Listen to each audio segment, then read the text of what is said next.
Citizen Vigilante hit limited theaters and digital rental on June 19th, 2026. An action thriller written, produced, directed, and very nearly single-handedly shot by Uwe Boll, the man behind House of the Dead and Blood Rain. It sells itself as a story about a man hunting criminals, and it spends 89 minutes proving it would rather hunt Twitter engagement. I'm the real-life Fake Wizard, and this is a Fake Wizard's review of Citizen Vigilante. If this video brings you any value, hit the subscribe button, as we're posting lots of reviews every single week. Uwe Boll has spent 25 years as cinema's designated punching bag, and his new film drops the video games for a vigilante picture. It arrives trailing controversy. Boll says Germany denied its certification for promoting vigilantism, and he's been selling that ban as proof he's telling a truth that nobody else will. Armie Hammer plays Sanders, a wealthy American living somewhere in Europe. And I mean that literally, because the film slaps the word across the screen in capital letters and never tells you which country of Europe that we are in. Our protagonist Sanders inherited a network of rental properties from his late father, collecting the rent, quotes Nietzsche, and moonlights as a masked vigilante who's gone viral worldwide. Influencers and common folks praise him, and the cops want to take him down. Armie Hammer plays the whole thing in a kind of gravelly register that sounds like Ben Affleck's Batman, except Affleck had a voice modulator built into his suit to explain the growling, and Sanders just talks like that, which I actually think is kind of metal. It might be my favorite thing about the movie. Just imagine a guy getting groceries at the store, and at checkout he sounds like Batman, but he's also dressed like Bruce Wayne. It's very silly, but it's maybe the only thing that works for this film. The film wants you to compare Sanders to Batman, and it wants the Punisher comparison as well, whether Uwe Boll knew it or not. These types of vigilante stories have very much been told before, and in some cases to death. The problem is that both of those men run on strict honor codes. There are lines they will not cross, and Sanders crosses every line a conventional hero has. He kills cops and bystanders who are never proven to have done a thing wrong, and he interrupts his own crusade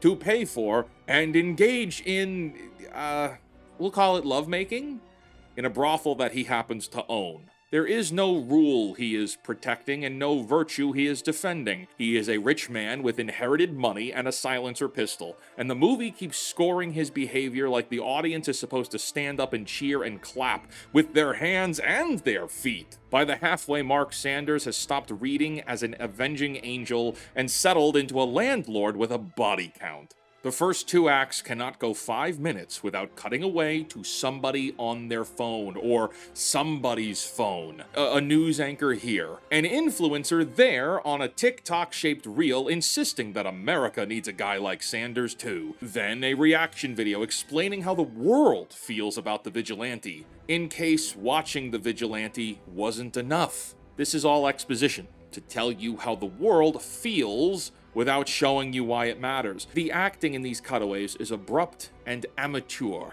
Sanders visits victims of violent crimes, sits with them, and goads them into saying out loud that they want their attackers to suffer something worse than a courtroom. This happens 3 or 4 times through the film, and every single time the film cuts to something other than the vigilante enacting the justice that the film makes you think he is going to deliver. You hardly see this vigilante justice play out at all. You are told it happened because the movie informs you that it happened, but you never really see it.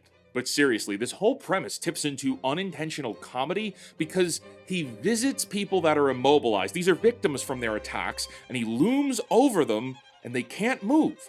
And he pulls confessions of bloodlust out of them, and I couldn't help but see it like he's playing some kind of paralysis demon, sitting there menacingly, making these tortured people relive their traumas over and over until they confess to wanting him to murder their attackers. Because the movie plays it so straight, that is kind of funny. But no, see, after the confessional, you'd expect to see Sanders go hunt down these criminals, but instead, we just get more shots of the cops hunting him down, or Sanders dealing with his business ventures, or worse. The movie stops dead for 6 minutes to become an adult film. Somewhere in the middle of the movie, Citizen Vigilante abandons its own plot to follow Sanders into an extended encounter with a prostitute, and, well, this is the one scene they refuse to cut away from. It runs something like 6 minutes and 16 seconds long. I know that because I went back and counted.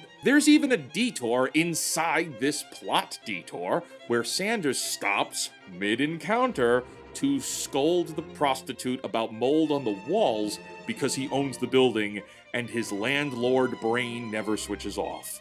The scene has no bearing on anything. It doesn't advance the plot or the investigation at all, and nothing later pays off because of it. I'm not joking. 6 minutes and 16 seconds. I felt compelled to point this out because it feels so abrupt and out of place. Like, why is this in the movie?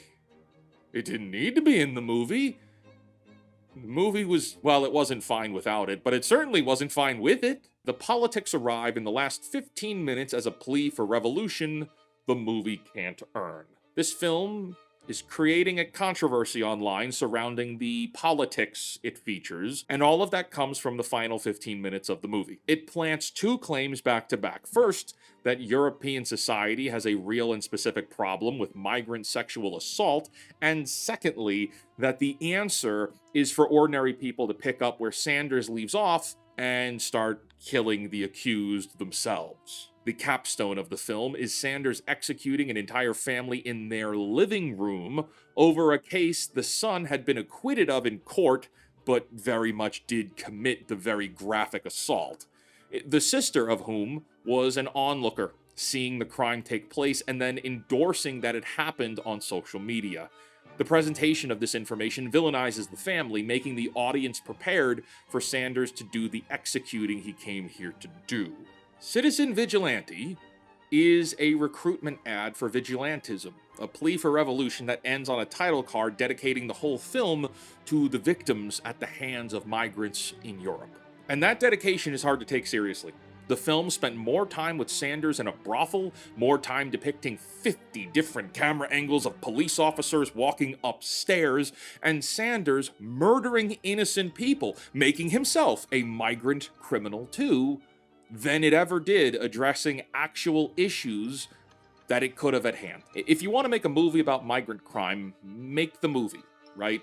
This, instead, with its on-the-nose dialogue, plays more like it was written and created for and by Gen X and boomers who are still getting their political opinions from Facebook memes. The singular good, and I use the term good loosely, thing about this is Armie Hammer carrying some of the year's worst dialogue in his shoulders, like Atlas carrying the world. And there are stretches here where his commitment is almost trying to sell another movie that might be happening somewhere else. This movie's a 2 out of 10, and only for Armie Hammer trying very, very hard, and I'm not a fan of his anyway. Citizen Vigilante is written for people who shadowbox in the shower, preparing for a fight in the comments section of a Facebook post. You can view it with that in mind. Now, if this video saved you about 89 extra minutes of your day, hit the like button and subscribe for more reviews.